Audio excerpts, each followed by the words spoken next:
errei pra caralho, eu não sei...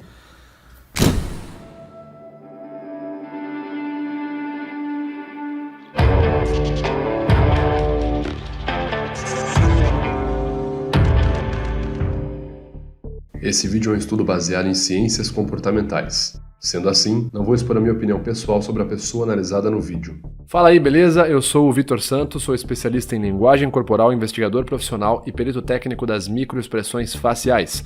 E você está no canal Metaforando, o maior canal de linguagem corporal do mundo. E hoje nós vamos comentar sobre um caso muito polêmico. O caso de hoje é sobre Monark, um dos apresentadores dos estúdios Flow, e toda a polêmica envolvendo seu nome em questões e comentários que foram midiaticamente noticiados como expressões antissemitas ou racistas. Acontece que, recentemente, um dos apresentadores do conhecido e renomado Flow Podcast, um dos maiores podcasts brasileiros com grande abrangência e com milhões de seguidores, teve seu nome envolvido em uma grande polêmica. Mas antes da gente seguir com o vídeo, vale lembrar, se você quiser ver mais vídeos como esse, onde a linguagem corporal é comentada de forma técnica por um perito facial que de fato é certificado, se inscreve nesse canal aqui, curte e compartilhe os nossos vídeos. Sem mais delongas, vamos entender um pouco sobre o contexto do vídeo.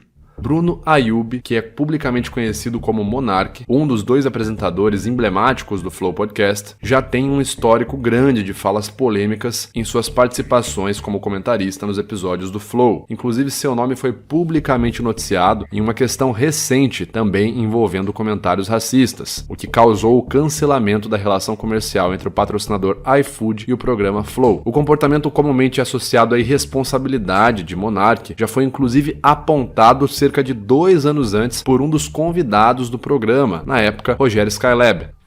A gente não gosta disso, na verdade, Sky. Agora a gente gostaria que aqui fosse uma conversa de botequim. Mas não é um botequim. Porque tem uma multidão vendo lá fora, cara. Então, tudo que se fala aqui tem uma responsabilidade, sacou, cara? Tem uma responsabilidade. No evento mais recente, durante o episódio de número 545 do Flow Podcast, contando como convidados os deputados federais Tabata Amaral e Kim Kataguiri, em determinado momento, a conversa geral seguiu a pauta sobre liberdade de expressão e todos começaram a discutir sobre o tema. Foi quando, nesse momento, Monark se pronunciou sobre o que ele entendia como liberdade de expressão. A esquerda radical tem muito mais espaço do que a direita radical, na minha opinião. As duas tinham que ter espaço, na minha opinião. Eu acho que é um pêndulo. Esse é o meu louco. Eu sou mais louco que todos vocês. Sim.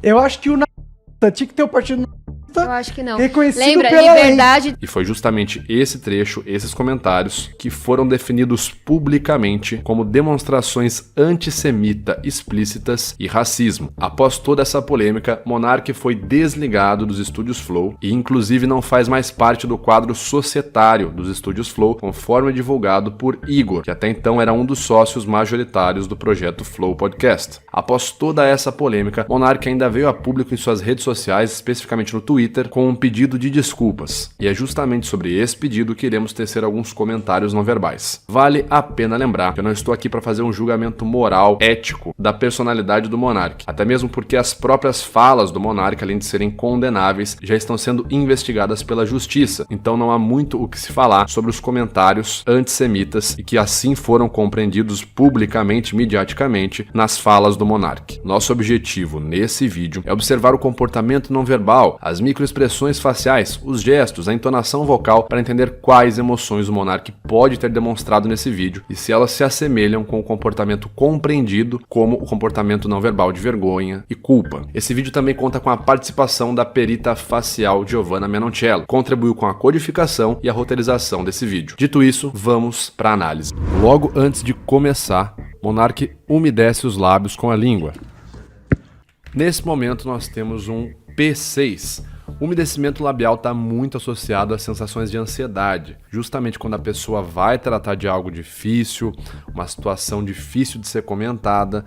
É nesse momento que a gente pode sentir emoções como medo, e o medo, dentre várias outras reações corporais, pode acabar causando uma baixa atividade no sistema digestório. Você para de peristaltar e, em ocorrência disso, você pode acabar ficando com a boca seca, o que leva ao umedecimento labial, que é esse que a gente está vendo no Monark aí.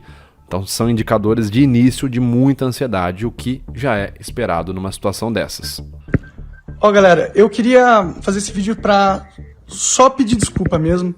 Nesse momento a gente consegue ver, logo quando ele está dizendo que vai pedir desculpa, queda da cabeça, a D54, juntamente com olhos fechados, não visualização, e compressão na região dos lábios, que é visto por muitos estudiosos como um comportamento de mutismo.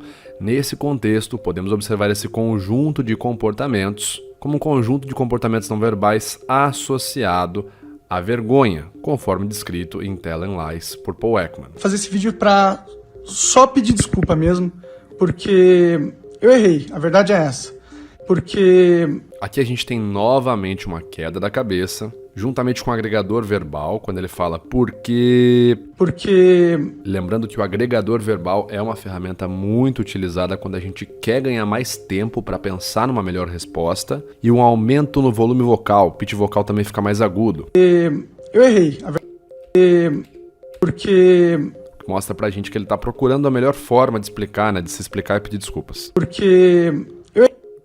Aqui, novamente, ele dá outra engolida em seco. Eu errei, a verdade é essa. Aí muita gente pode se perguntar, aparentemente aqui nesse momento, ele faz uma negação de cabeça. Eu errei, a verdade é essa. Eu errei, a verdade é essa. Será que ele estaria negando que ele errou em algum momento? Será que isso seria uma negação de cabeça? Negando mesmo? Ele não acha que errou? Ele não fez nada de errado? Bom, a gente consegue observar um sinal isolado. Eu errei, a verdade é essa. A gente consegue observar então um B1, que é o critério do PIN, não verbal, negação de cabeça. Tanto em Telling Lies, quanto no artigo Movement with Precise Meanings, quanto no livro A Linguagem das Emoções, a gente entende que alguns comportamentos podem ser vistos como incoerentes. É o caso da negação de cabeça. Em determinados contextos, a negação de cabeça pode sim estar associada a uma incongruência. Porém, nesse momento nós temos um sinal isolado, nós não temos nenhum sinal que corrobore essa negação de cabeça. E se você observar também o comportamento na linha de base do Monark, quando ele vai fazer afirmações de coisas que ele tem convicção, tanto nos programas quanto nos stories, você já pode observar que o Monark tem esse comportamento na linha de base de fazer uma negação de cabeça quando está afirmando algo com convicção. Mas eu entendo, eu mudei muito o meu comportamento perante o Twitter. Tipo, eu nunca mais respondo ninguém no Twitter. Então podemos dizer que esse sinal aqui não passa de um sinal da sua linha de base. Eu errei, a verdade é essa. Eu errei, a verdade é essa. Logo após dizer que errou e que a verdade é essa, nós vemos então uma inspirada funda no mesmo momento que ele contrai o AU20 mais a AU25, uma microexpressão de medo. Eu tava muito bêbado. Novamente o padrão da linha de base dele. E eu fui defender uma ideia, que é uma ideia que acontece em outros lugares do mundo. Bom, aqui a gente tem algo interessante. Se você pega a disciplina que se debruça a estudar a análise de conteúdo da mensagem, que inclusive é um dos canais do protocolo Scans, conseguimos supor um entendimento das mensagens dele, do que ele acredita por trás das palavras. Então perceba que inicialmente o Monark não diz que a ideia que ele ia defender era uma ideia errada. E eu fui defender uma ideia, que é uma ideia que acontece em outros lugares do mundo. E a ideia dele, como todos já sabem, era a ideia de ter um partido de forma legalizada, como ele alega, né, no episódio, que acontece nos Estados Unidos e de fato acontece mesmo. O que ele diz é que a forma que ele apresentou a ideia que foi algo errado. Mas eu fui defender essa ideia de um jeito muito burro, eu tava bêbado. Ou seja, ele disse que defendeu a ideia de um jeito burro e que estava bêbado. O que a gente pode interpretar pela análise de conteúdo da mensagem e supor nesse momento é que provavelmente ele não julgue que a ideia que foi apresentar era uma ideia ruim. Até porque ele não tece, ele não expressa verbalmente nenhuma crítica à ideia em si, mas sim que talvez ele acredite apenas que o erro em si teria sido falar da ideia bêbado e de uma forma, nas palavras dele, burra. Como eu disse, não vou fazer julgamento moral do Monark, nem nada do gênero, e também não estou afirmando aqui que estou lendo a mente dele e sei que na verdade ele não se arrependeu da ideia, mas sim de ter sido pego e perdido o emprego. O que eu estou dizendo é que me baseando em sistemas de análises, como por exemplo a CBCA, Criteria Based Analysis, e o protocolo Scans, é possível supor nesse momento que o Monark não apresenta sensações negativas em relação à ideia de ter um partido na lista. Pelo menos não é isso que ele apresenta de negativo e muito menos se arrepende de ponderar sobre essa ideia. O arrependimento, conforme visto na análise da mensagem aqui no contexto verbalizado, é sobre a forma que ele falou, nas palavras do próprio, de uma maneira burra e porque estava bêbado. Mas eu fui defender essa ideia de um jeito muito burro, eu tava bêbado. Então podemos entender que talvez o pedido de desculpas dele esteja associado à forma que ele falou e não à ideia que ele conjecturou. E lembrando que isso aqui é apenas uma análise não verbal e não um julgamento e muito menos eu sou juiz de nada. Eu falei de uma forma muito insensível com a comunidade judaica. Quando ele vai falar da comunidade judaica, além dele gaguejar, a gente consegue ver uma inspirada funda, judaica, uma microexpressão de medo, outra microexpressão de medo, ambas pela contração do A20, e seguida de uma inspirada funda,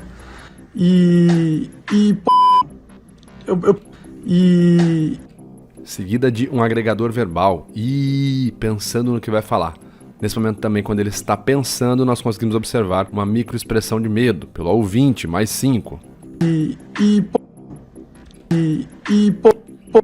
Novamente ele apresenta o AD54, queda da cabeça, que também, além de ser explicado em Telling Lies, também é falado no livro Lie Spotting, de Pamela Maier, como um sinal muito comum associado à vergonha e culpa. Porra, eu peço perdão. Nesse momento, quando ele fala que vai pedir perdão, a gente vê no canto dos lábios dele uma contração, gerando uma assimetria na linha da boca. No canto esquerdo da boca dele, nós conseguimos ver um excesso de contração, o que seria uma microexpressão de desprezo. Pelo contexto da mensagem, pela postura não verbal, a gente poderia intuir que essa microexpressão de desprezo seria uma sensação de desprezo autoprojetado, que é quando eu julgo um ato, uma conduta, ou uma ideia, algo que eu pratiquei, que eu pensei ou que eu fiz, como algo reprovável, seria o desprezo autoprojetado. É comentado um pouco mais sobre isso em What the Face Reviews e novamente em Linguagem das Emoções.